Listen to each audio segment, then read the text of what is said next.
The Democratic Party really needs to learn this lesson. It's a lesson that over the last 40 years, it could have learned over and over again. But the lesson is very simple. There is a huge anti-establishment wave in America. That's the strongest wave in American politics. And a lot of it has to do with the fact that the bottom 60 to 80% of Americans have not seen a real wage increase in 45 years. People are doing a little bit better than they did 45 years ago, but the people at the top are doing wonderfully well. I mean, they're having weddings in Venice.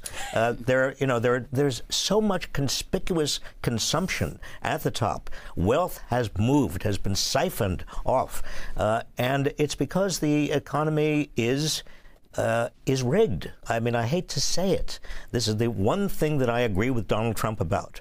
The economy is rigged, but it's rigged against working class people, and I think Mamdani understood that. He understood that people have got to want a change, but also they want affordability. They want an economy that is working for them. And they want new faces. They want younger people. They want a new generation of Democratic leaders. I mean, one of the winning features of Zohran Mamdani's campaign was a series of interviews that he conducted in parts of New York City that had previously voted Democrat, but in this election went Trump. And I think what you're saying, that this is where you agree with Trump, that the economy is rigged, that in part explains why people shifted from the Democratic Party to Trump, the people that Mamdani spoke to.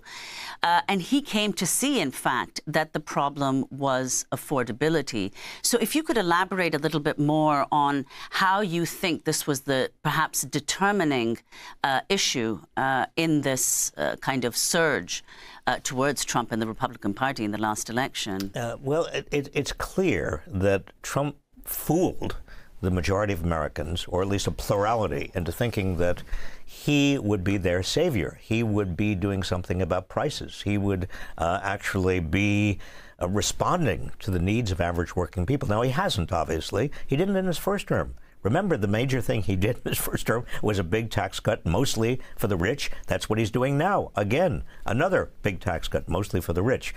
But he uses the symbols of cultural populism, like immigration, to persuade a lot of people that he's on their side. Now, I'm not suggesting Democrats go in that direction. Quite the contrary. I think Democrats need to go in the direction of economic populism. They need to talk about the reality, and that is that wealth and income are really almost at a record level, moving to the top. And it is no accident. This is because of huge amounts of money spent in politics by big corporations and the wealthy. But what's wonderful, and I think Democrats really should take some solace from this, about the Mamdani's campaign, is that you had the biggest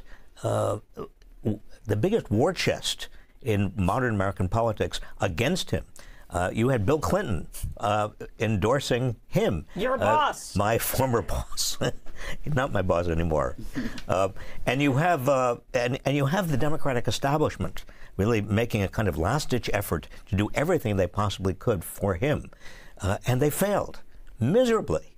If there's not a lesson here about people rising, demanding what they want and what they need, and a new generation of Democrats rising, talking to people authentically about what they need, I don't know what the lesson is.